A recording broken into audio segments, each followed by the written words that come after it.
Hello YouTubers, Alaska Prepper here. Today I am going to put these away in mason jars for long term because I noticed that some of these are coming up on their expiration date and I want to make sure that I preserve them. Now we use these on a semi-regular basis. Usually during the summer we'll use them a little bit more because we're doing work outside more and we kind of like these flavors. But also, when I got these, I thought they were a great deal. I think I told you guys on one of my last payday preps that I picked up Tang and this Kool-Aid, um, and I think it was that Country Time too that I picked up that one time for on average like $5.99 a piece, which is a great deal. So those small ones I picked up at the commissary. They were on sale about a year ago, and they were about $1.20 a piece. So not a bad deal, but it's time to put these up in some mason jars, and I'm going to use half-gallon mason jars to do these. So it's going to be very basic, pretty much. I'm just going to go ahead and empty the contents of these things into a bowl, or I'll probably try to do it without a bowl first. Uh, but we'll see. I think it'll be easier to empty it into a bowl and then scoop it into the mason jars. And for those of you that have not seen the food saver in action, I'll go ahead and show you guys. I'll do one or two mason jars and show you guys how easy it is to use. That way you won't be intimidated or shown away from not getting one if you can. All right, and also a couple other pieces of information as far as whether we should use an oxygen absorber or not. So give me a minute. Let me go ahead and set up the bowl and we'll be back. Back, ladies and gentlemen. All right, so this is as simple as going to get, okay? So I'm not teaching you guys anything that you don't already know. There are a few things that I do want to cover about the lids that you use to do this, all right? So that'll come up on the next segment, okay? So as you can see here, I've got a bowl, filled it up. One thing that you're going to run into here is the dust from this mixture, okay? So there's only one thing that I think is best to do as far as putting it in the jar so that you don't accumulate a lot of dust in the air, right? A lot of that sweet dust in the air. And what I like to do is I like to take my first few scoops and tilt my jar down as much as I can. That way, if it does get dusty in there, at least most of the dust will be trapped inside. All right, just do it nice and slow. It doesn't have to be fast. Okay, and I'll probably do that until I'm about halfway up. And you see, that's not too bad. That's not making too much dust. Now, I know I'm going to get some people that are opposed to drinking these kinds of drink mixes, right? Because they're definitely not juice. But what you have to remember is that if you're storing this, now we do rotate these because we do drink them. We don't go through a whole bunch of them, you know. We maybe go through one of these containers every 6 months, okay? And as you can see, we probably have about 3 years supply if we weren't able to get them anymore, right? And they do have a very good shelf life. All right, you just want to think, if you were not able to get what you normally like to drink, all right, you want to be able to put something away that is going to last you a long time and be available to you. Now, if there are other drink mixes that you like that are storable like this, that are dry, you can store them in the same method. This is just one form of dry canning, all right? And there are many forms of dry canning. For example, you can dry can by putting jars in the oven, all right, for a while, and then putting the lids on, and that will make a seal. However, that's not a good idea for something like that. Something like this, excuse me, that's full of sugar, okay? Because the sugar may start to melt, and it probably would. Okay, so you can see I'm getting higher, so I'm tilting it a little less. Okay, and if too much dust starts coming out, just cover the lid and give it a second. All right, so that it can settle down, because you definitely don't want to be getting a sugar high by breathing in all of this sugar dust. And you see right there, what I'll do is this, I will bring it all the way to the top, okay? So I'll bring it all the way to about there. You see that? That is definitely outside the jar, okay? But then I'll shake it around. I'll hold my lid. Shake it around. That'll pack it down just a little bit. And it'll give you a pretty good headspace. It'll still give you about a 1/2 inch headspace, if you can see that. See that? So that's good to go right there. So pretty much this is the same method for all of these different flavored drinks, okay? What I will do is I am going to go ahead and put this to the side, all right? And then I will come back when I've got all of my jars filled, all right? So you can see what it looks like as far as how much room these take up. The main reason I got these out is in case I needed an extra little bit of filler to finish filling a jar. I could break one of these open, but these will be the last ones that I break open. If I don't need them, I won't open them, and I'll just keep them and we'll rotate these. All right, so we'll be back in a little bit.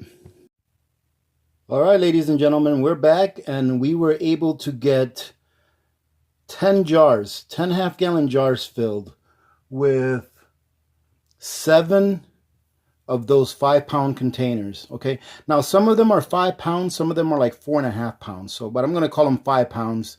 I'm going to call 7 times 5 pounds because I did have to open up 2 of the smaller ones to finish filling the pink lemonade and the Tang. All right, so I would say that we're putting away 35 pounds of drink mix. Okay, now I wanted to show you real quick, for those of you that are not familiar with the Food Saver, I've had this, and I've used this Food Saver in other videos as well, but I've had this for a very long time. I want to say it's probably going on close to 10 years, at least 8 or 9 years, I would say, because I brought this with me from Washington when I used to live in Washington, and we lived there for almost 6 years, and we've been here for about 4.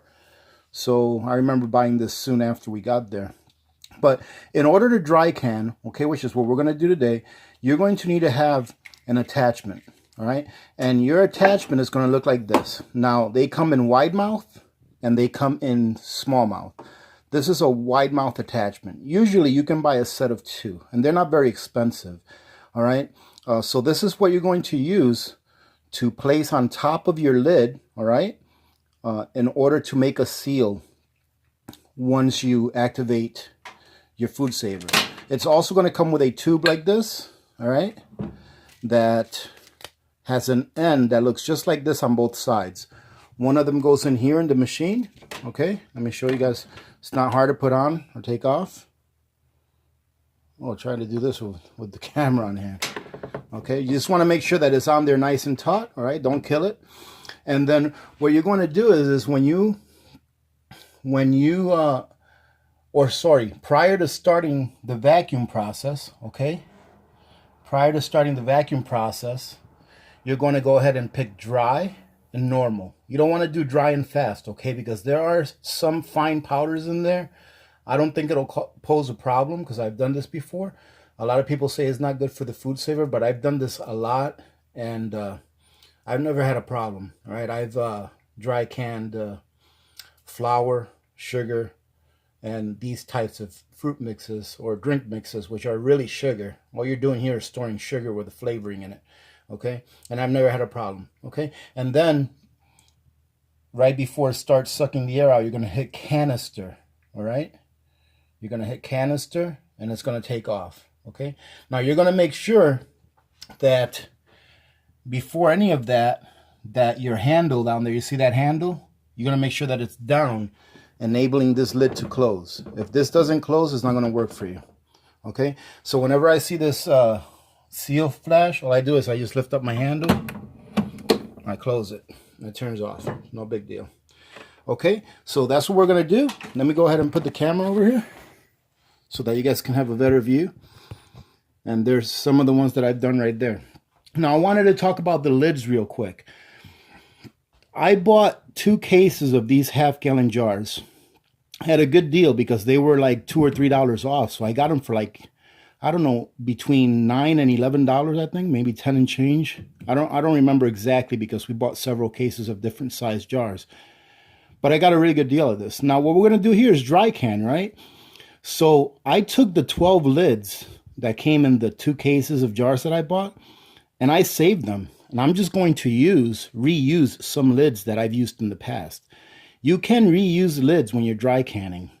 Now, the lids that I'm using, I use for pressure canning. Like this one was a chicken, all right? But as long as your lid doesn't have any dents or any deformities on it, and your seal looks pretty good, you should be okay. What I do with these is, even though it's not recommended or suggested or even needed, I go ahead and I boil them for just a little bit, or I get them really hot for just a few seconds before I put them on there. The reason I do that is so that this seal here can maybe get a little looser, which will make it a little bit better to seal. Okay, so I do not use the new lids when I'm doing this. I grab the new lids, put them away, and then I go ahead and I go to my reserve of used lids. Right, so keep your new lids. Those things are expensive. I mean, up here for a 12-pack, I believe they're just about $4. I mean, I can't believe, I remember a few years ago, you could buy a 12-pack, one of those little boxes, for like under $2. Now they're like over $4 over here. So if I find them on sale, I'm going to definitely stock up on them. So just got to go sale hunting for those. All right, so that's what we're going to do with these lids. Now I wanted to show you a lid that I won't use. I'm not saying it won't work, it just might work, but I'm not going to try it. I mean, I could and see if it seals. But you see that? It's got that indentation. But what I see with this one is that the seal is still in really, really good shape. So maybe we'll give this one a try and see if this works. And this one was from Cherry Jam that I made in 2012. So we'll give that a try. Let's see. So now we have to make sure to remember, ladies and gentlemen, that you grab yourself a paper towel, okay? Let's see if we got a little bit left here. Yes. Just grab yourself a paper towel and make sure that you wipe this off, right? This should be very easy. Look at that, and you can see that you're getting it off by that, huh? All right, so go ahead and wipe off your rims. Okay. I mean, just think about it, ladies and gentlemen. Think, you know, we don't prep for Armageddon, right? We prep for anything, all right? And prepping for anything, in my view, is making sure that you at least have the first 3 B's of prepping, all right? Everything you need to take care of your biological system, i.e. food, water, warmth, all right? Good clothing to keep you warm, shelter, things like that, right? And then we need, of course, any kind of prescription medications for the second B, Band-Aid. Prescription medications, you know, basic first aid supplies. But, you know, can you imagine how boring life would get if all you had access to was just water, all right? And maybe making a tea now and then with pine needles and things like that you can forage for, right? It would get pretty boring pretty quick. This is not something that I would say, hey, yeah, take this out and just consume, you know, if you know you're not going to get it. No, this is meant. This, first of all, in my opinion, is a good storage of sugar, okay? Because that's what you got here. It's mostly sugar, right? But also it's a good morale booster.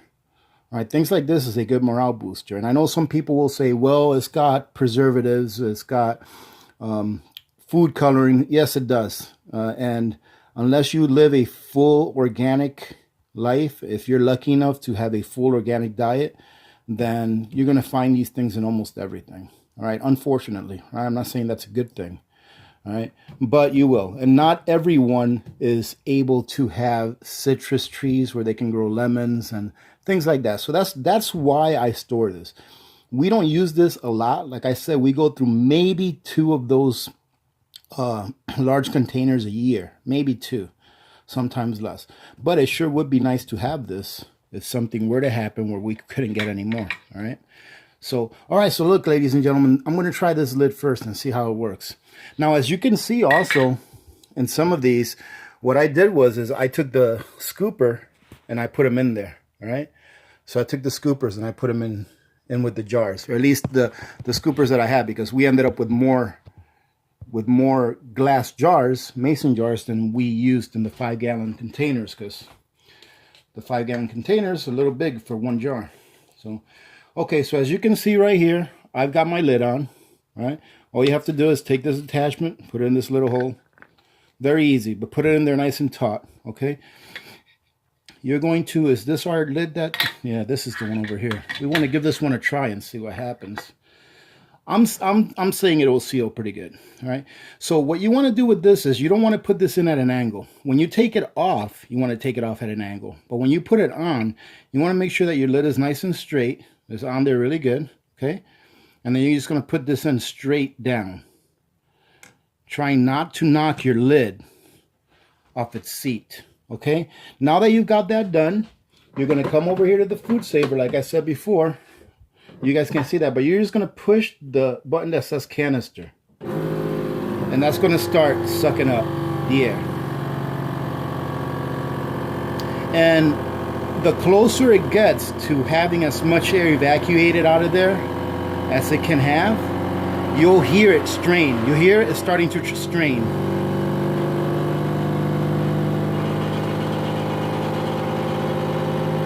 The more it strains, the closer you'll know. There you go, and it's done. And what you do now is you just pop this off, okay? And you'll hear a hiss. There you go. That should be sealed. Oh, when you take this off, you don't want to take it straight out. You want to go at an angle, all right? And if you got to wiggle a little, there you go. Okay? But if you try to take it straight off, you might pull the lid off, all right? Because it's going to take some force. So if you come out at an angle, you'll be able to break that seal and bring it out. Just like when you take the lid off. When you take the lid off, you don't try to take the whole thing off. You just try to pop one off, right? And look at that. That's sealed very well, ladies and gentlemen. Oh, this is heavy. So, but look at that. I'm lifting it up just by the lid. Okay? So what I'll do is I'm going to go ahead and clean this off, and I'm just going to go ahead and put Kool-Aid on here because that's what it is, regular Kool-Aid. All right, so I'm going to do one more, okay, so that you guys can get a gist of exactly what it is that you need to do and how you need to put your lid on, okay? There you go. Oh, another thing, ladies and gentlemen, I forgot to say this. You do not want to put any oxygen absorbers in this, all right? Do not put any oxygen absorbers in this. Since this is mainly sugar, most of this is sugar, if you put an oxygen absorber in here, this is going to turn, the contents is going to turn hard as a rock, all right? I don't know why. Maybe Dr. Kit can let us know why that happens, if it's a chemical reaction or something, but I really don't know why that happens. So all I know is that in the past, I have put away sugar in containers with an oxygen absorber, and it turns into a rock. Now, having said that, that sugar is not bad. It's just going to be a pain in the butt to try to break it up to be able to use it, but it definitely is not bad. You can still use it, okay? So again, we're going to go ahead and did you see that, ladies and gentlemen? I had no problem with dust or anything, okay? So there you go. There's our lid. We're going to put this nice and straight. Okay. We can put in our, and then all we have to do is press the button that says canister. And you'll hear that.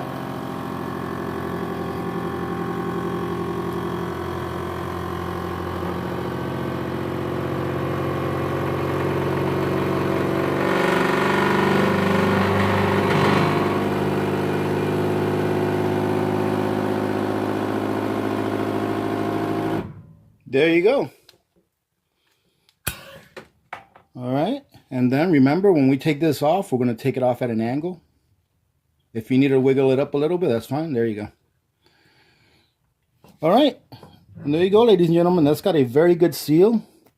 And that should extend the life of this for a while. Now, I think the oldest of this kind of a product that I've used was maybe like 3 years old, and it was fine. It was a little crumbly, but it was still fine to drink. Drank it, tasted really good, like it was supposed to taste. Nobody got sick. So I know that this works here. All right. So ladies and gentlemen, let me go ahead and finish sealing these. All right. And we'll be back in a little bit. All right, ladies and gentlemen. So I'm done getting these things dry canned or vacuum sealed, whichever way you want to call it. So as you can see, they're all sealed. I labeled them all. I just wrote over the old lettering. I'm sure that I'm not going to mistake this for chicken. All right. And I'm going to have this in the part of my pantry where I keep my sugars. Okay. So I will put a lid on these. I won't tighten them super tight. And let me tell you why I like to put a lid on these. It's just in case if for some reason they fall and they don't break, I don't want the lid to pop off and make a mess all over the place. That's why I like to put a lid on here. And I also like to put a lid on even the pressure can goods that I can, just to get them out of the way and to have them in one spot, right? And on those, I don't even put them this tight on those. On this one, you can see it's just a bit tight, but on those, I just put them on really loose because I just put them on in order to store them away. Okay, so there you go. So ladies and gentlemen, let me know what kind of drink flavorings, if any, do you store, if you store any, and what kind would you recommend?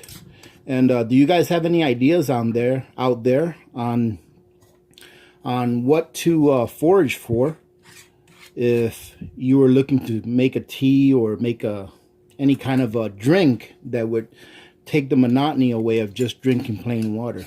Okay, so hey, ladies and gentlemen, I hope you enjoyed this. I wish I could say it was a really short video, but you guys know I like to blab.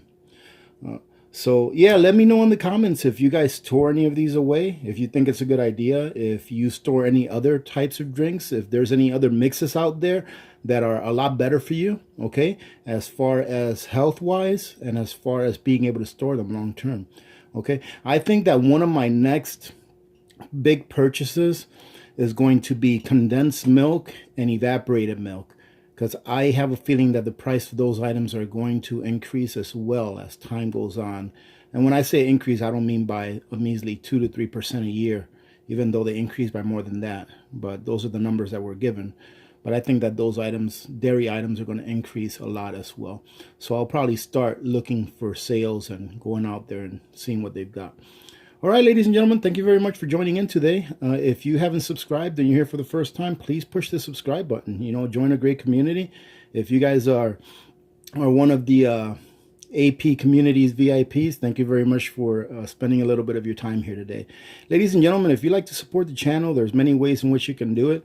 A lot of them don't cost you a penny. It's just you doing the exact same thing you already do, except for using my link. You can use my Amazon link if you're going to purchase any precious metals and there are no coin dealers near where you live.